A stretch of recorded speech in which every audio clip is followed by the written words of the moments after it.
Hi everybody, welcome to the channel if you're new, welcome back if you're a subscriber. Special thanks to all my patrons. My name's Neil, and it's time for the next episode of Midnight Mass.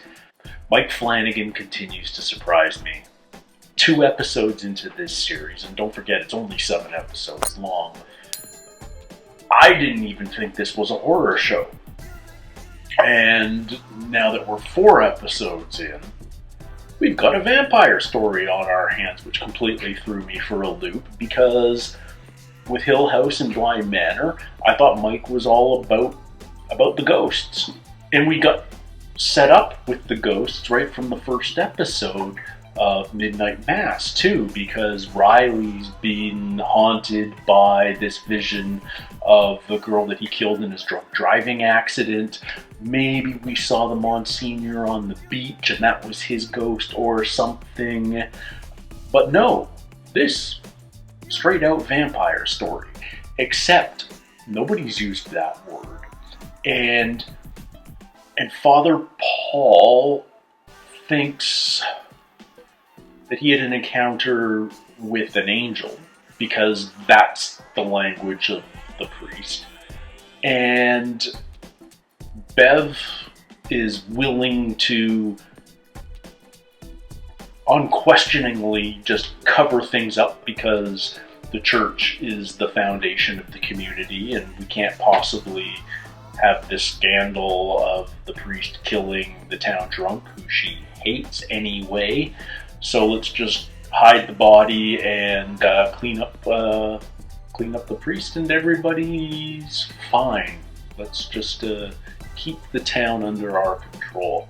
Bev's a terrible, terrible person, and it's interesting, like, as I go back and edit these episodes and my reactions to them, she was so obviously bad when we first met her, unlikable, that I thought she was a red herring. But no, she's just a bad person. You know, sometimes it's just staring you there in the face and you're expecting the twist, especially in a Flanagan story. But no, sometimes it's just, you can judge a book by its cover. And there you go. I'm loving where we're at now. It's weird because as much as I say horror is not my genre, I love vampires and I love zombies. And those to me are separate genres. They're not horror.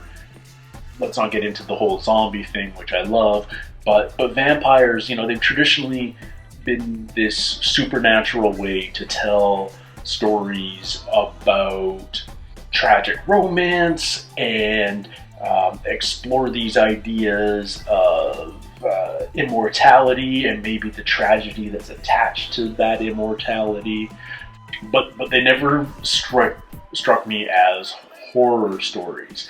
And my expectations are that this will continue in that vein, except I don't trust Flanagan not to pull the rug out from underneath me again. So I'm prepared for a departure from my expectations. And it's also interesting because we're exploring vampires, but very much in the context of the church. Our first victim, Father Paul himself, is a priest. You know, like I just said, vampires so often are an exploration of romance, and there's just a ton of sexual metaphors with the whole way vampires feed and create other vampires and that sort of thing. And yet, Paul is a man who's abstained, presumably his whole life. But let's talk about that. I'm fascinated by the relationship now between Paul and the doctor's mother. She recognized young him right away. We thought that was just her dementia, but no, she actually recognized him. And the way he looks at her makes me wonder whether they had a thing years ago. And if they had a thing, is it possible that Sarah, our doctor, I think her name is Sarah, forgive me if I'm wrong, is his daughter? And that's the reason the Monsignor always looked at her a little funny. And that's the reason Paul looks at her really a little funny. She thinks it's because she's a lesbian, but no, it's because she's his daughter. That's my TV watching brain at work. I might be completely off base, but I've got a hunch. I've got a hunch that, yeah. We've got other really weird stuff going on. Erin's baby suddenly disappeared, and it's not a miscarriage, it's that she was never pregnant. And obviously, the vampire blood is at work. Everyone who's going to Mass, taking communion, is feeling the effects of this sacrament, as Paul's calling it, the vampire's blood. And Riley's mom doesn't need glasses anymore. Riley's dad's back seems to be better. Dementia is going away. Lisa's walking. Like the community is literally being revitalized, but at what cost? Because we're seeing death. The town drug dealer has been killed. The town drunk has been killed. And now Riley has been attacked. And it's no coincidence that the deaths so far are the dregs of society as the church would interpret them. Or at least Bev would interpret them, which is interesting. The drug dealer, the alcoholic, and the criminal. These are the first victims of the vampire. So it's intriguing. What is this all about exactly? And Riley's attacked at the very end. He's being fed upon. Is that the end of Riley? I can't imagine it is, because he feels like he's our central character, or at least one of our core characters.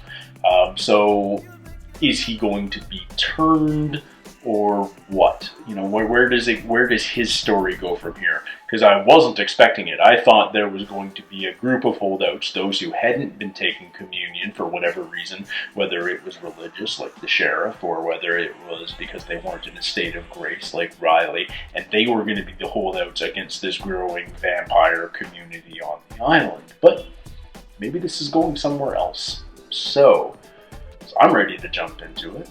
I hope you guys are too. So let's watch episode 5. This is book 5, Gospel. Where's Riley? He didn't come home last night.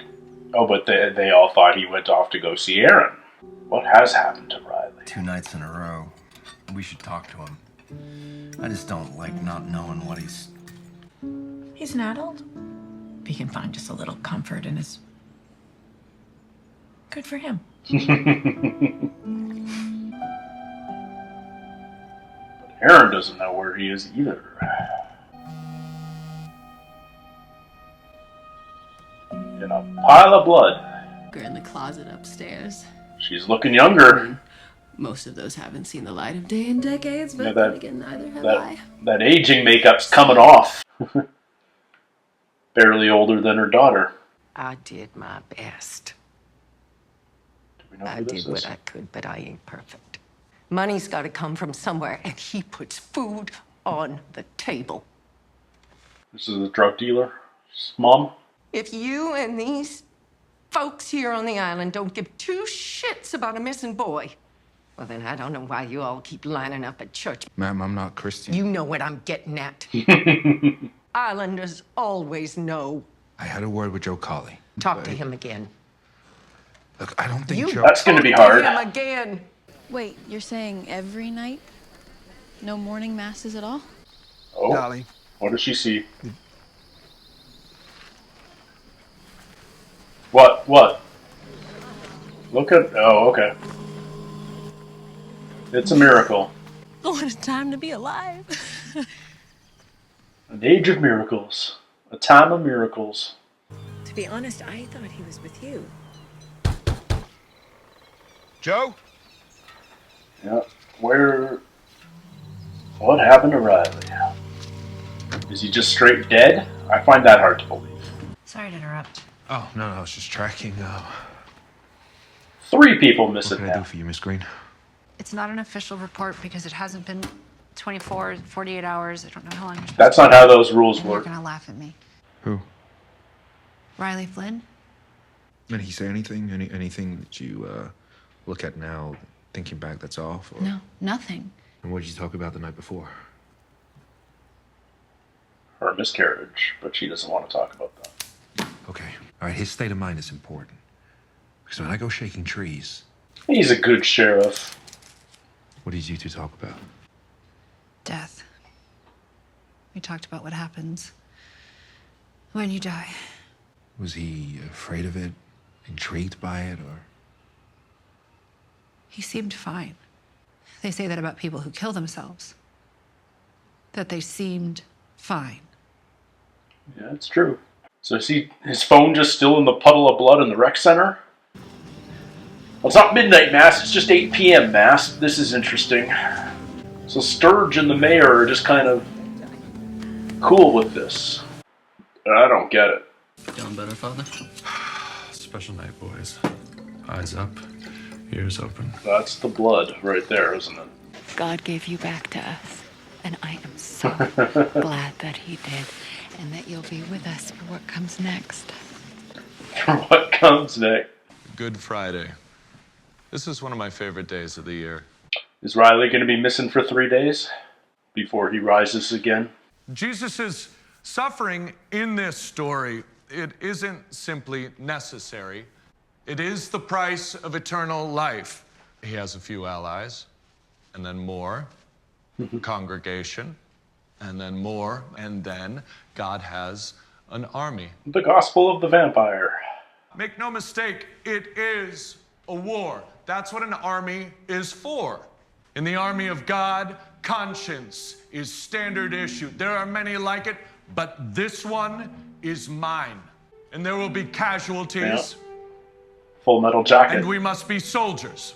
God will ask horrible Building things an of army. you. Horrible. Just look at what he asked of his He's a own compelling son. Just preacher, look at what though. Jesus had to endure. And we must, as his army, shed the old covenant and listen only to that. New rules. I feel like the blood of Christ today is going to be especially fortified. Welcome to God's army. We're going to do great things. Wow. I don't want you going back there ever Yeah, again. she sees that that's not Paul. That is not my church. That is not the man I knew. Yeah, he's changed. And she knows it. I love it. Is it going to be Riley? Where the hell have you been? Where was he? Where were you? We grabbed a rowboat, we rowed out. He wants to recreate his dream, his recurring dream. Pack of cigarettes, watch the sun come up. Will you do that with me now? His dream always ends before the sun comes up. And if he's been turned and the sun comes up, what's going to happen to him? It was a process for Paul to change over completely, so Riley's not there yet. But clearly he's been turned, otherwise he'd be dead. You know, I'm pretty good about trust. Which is funny, considering my marriage. But here we are. What's this about, Riley? Stars. Primitive man. You see these spots of light in the sky. Look a hell of a lot like campfires. Who must those people be, I wonder? Those people? The birth of God. It must be incredible. I'm gonna tell you a story, but you're not gonna believe it. What story? Okay, this is flashing back. Hey, you're okay, you're okay, you're okay. Look at his eyes. Doing great. No. Oh. Okay. Hey, you're fine. You're okay. Oh, this is so See, God crazy. still has a plan, and death isn't part of it anymore. Not for all of us. Not for any of us. We don't Not have for to all be of us. afraid Ever. But we have to kill. Again. Ready for the meeting? How you feeling? He's so casual. No, I wouldn't. It's Dave. Oh. He's reacting more quickly. Well, I can't exactly explain. The important thing is not to go outside right now. We're having the meeting. The meeting. I promise it's okay. You've had a long night. Vampires Anonymous, VA. Sit. Hi, I'm Riley, and I'm a vampire. Today you get complete and total honesty from me. One day, this altar boy, he brings me a shoebox. There's a mouse that he's caught in a trap. It's in bad Is this shape. Riley? And he asks me if God will resurrect it like he resurrected Jesus. 3 days pass, the boy returns, and it was better. Yeah, he's running around that little box as right as rain. Different mouse. His belief is confirmed, he believes. Faith enough for almost a decade off that one little mouse? It wasn't an act of God. Wasn't it? How do you know that story? You know who I am. Really? You need to see the marks on my hands? Put your hand into my side? That's not possible. Put your hands into my side, that's doubting Thomas, yeah. Thank you, Lost. I've known you your whole life. Never once have you just shown up in the night, and then last night at that specific moment. Why? Because you lied. Joe Colley's sister. He was beyond repair. Says who? Well, it's a cliche to say that the Lord works in mysterious ways, but he does. I can testify to that. And killed him. It's not as simple as The composition of these shots were over each one, so symmetric. These are two things that cannot be changed, and we must accept them with serenity together right now. What happened to me? What the fuck was that thing? An angel. Come over here. You stand here. Are you certain that's a good idea? Yeah. I'll stop him. Stop me. She's scared. Right, there it is. Conversion. You feel that, right? The hunger, the addiction. A little bit closer. The voice inside. I got it. Hasn't had a drink in 4 years. Riley's the perfect character to be putting through this. That's right, God. Hey. It's powerful stuff, isn't it? I'm sorry it hurts. It will pass. The confidence as a director to just stay in these long, static shots. It's ballsy, but it's so striking when it works. You were aware of yourself, but it was involuntary. But now that he's in the rowboat, is he committing suicide? Is like he wants to see the sunrise, right? And if he burns that quickly, and he's out in the middle of the ocean in a boat, he's dead. My will became his will, and he moved through me, and Joe was taken, and I was sustained. I was nourished. Murderer. But here's the thing. I had no guilt. None. I mean, you've killed someone. Man. Heavy conversation. You don't know a fucking thing about me, and our stories are not the same. The guilt you feel, the remorse. Yeah. You feel that every day. Yes. Even though you didn't mean to do it. Yes. No remorse. I have been spared all of that. How does that make you feel? Disgusted. How does it make you feel? Angry. Nope. Honesty! How does it make you feel? Jealous. Jealous. God and Heavenly Father, grant us the serenity to accept that which we cannot change. Have some courage. God chose you. Just about everyone, when they encounter an angel in the Bible, they are frightened. Miracles. True power of the Lord. Scary. My blood was pouring out onto the floor. Did you join in? Complete and total honesty, I thought you said. Yes. For some reason, Riley Flynn, God has chosen you. You, to receive this blessing, and we will not question his will. That's all that's important right now. Talk about jealousy. Bev's jealous. Whoever eats my flesh and drinks my blood has eternal life. And I will raise them up on the last day. And it's pretty specific, isn't it? You sit there, blessed among men, smirking when I say God's will. Her performance is great, but man, do I loathe her. Take this, all of you, and drink from it. This is the cup of my blood. No. Don't be obtuse. She's the most frightening thing Mike Flanagan has put on screen. And she's just a person.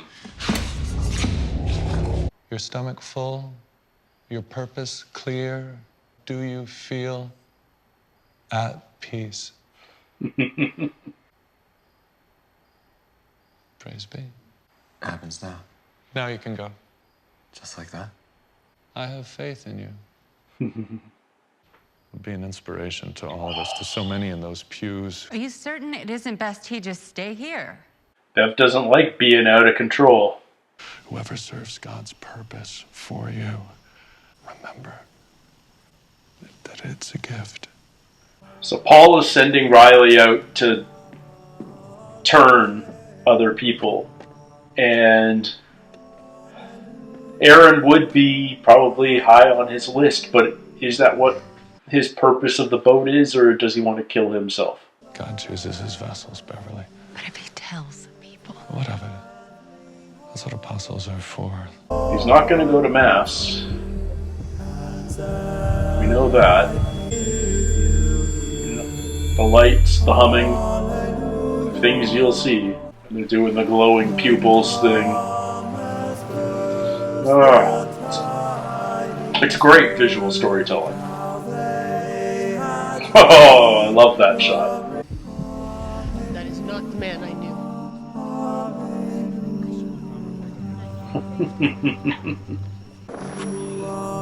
The hunger. Is that Aaron's house that he's just walking past right now? Or does it just make him think of Aaron? Okay. Oh. What has he done? She's not going to believe this story. Oh, cool.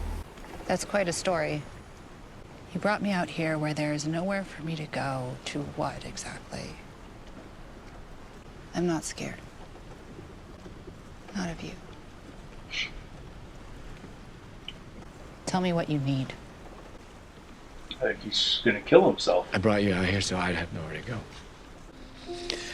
What do I want? Sky's lightning. I want you to take this boat and row to the mainland and leave this place and never look back. But I believe you're gonna row back there and do everything you can to try and save them. I'm just so sorry you have to see this. I love you, Aaron Green. Here comes the sun. Here goes Riley. I love you too. I did my best.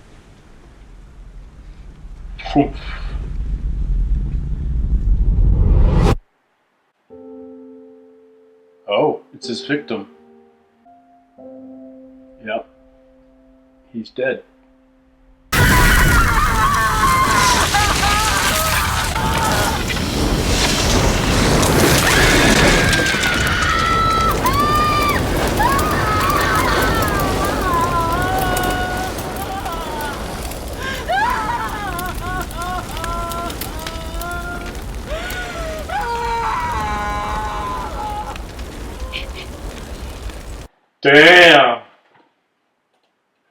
Damn good storytelling. We ended episode 4 wondering whether Riley was dead, and he's resurrected in this episode, and at the end of this episode we know Riley's dead. He killed himself. You get the sense that he went along in that great extended scene with Father Paul in the community center, that at some point he went along with it just to gain Paul's trust and to be able to go out and rid the world of himself. Maybe he didn't actually feel jealous. Maybe he just said that to get Paul on board. And let's talk about that long extended scene of Paul and Riley. Just two men talking. and talking primarily about religion and faith and purpose and all of, philosophical stuff. And yet it's somehow super compelling TV. That shouldn't happen. Maybe it's not everybody's cup of tea, but I tell you, man, is it mine. Like, I love Flanagan's dialogue. He's willing to spend time in a scene to talk about important stuff. And it's certainly not preachy, which is ironic because Paul's a preacher, and he's a damn good one, and he makes compelling arguments if you buy into the original premise of God. But so in a sense, he does a really good job of rationalizing it to another Christian. Another Christian would totally buy what he says, and you see the nodding heads in church, the people agreeing about, welcome to Christ, to God's army, and all of this, and I mean, it's scary rhetoric, and it registered with, is her name Mildred, the doctor's mother, Sarah's mother? It registered with her that this is not the man I loved when I was young. This is not Father Pruitt. This is a man changed. A man changed by what he still calls an angel, but seems apparent to us isn't. But Paul's rationalizing it in his framework of understanding, and this is a gift from God, and there is a new covenant, there are new rules, there's a new morality, and that morality involves guilt-free killing because it's what God wants. I mean, everything that's scary about organized religion is Flanagan's shining a spotlight on it in this show, and it's compelling and it's frightening, and Bev may be the most frightening, scariest character he's yet written, because she's real and she is an example of which there are hundreds and thousands in the world. Those who they're not just evangelic, they're certain that they are following God's will, even when they're doing things that are expressly against God's will. You can always find a verse in the Bible to justify whatever it is you're doing, but there's so much contradiction and conflict in the Bible that it's not a cohesive work in that sense. It's not a logical work. If you're looking for justification, you can use religion to find it every single time, and that's not a good thing. But let's not digress too much. Riley killed himself, and he begged Erin to leave for the mainland and save herself, but he also knows that because of the kind of person she is, she won't. But she now has proof. She heard Riley's story, and she saw what happened to him when the sun rose. And what will she do? What will she do? You get the sense that Sarah and Mildred will be on her side. You get the sense that the sheriff will be on their side. So there's going to be this small holdout of islanders that will resist the spread that Paul and Bev are engineering.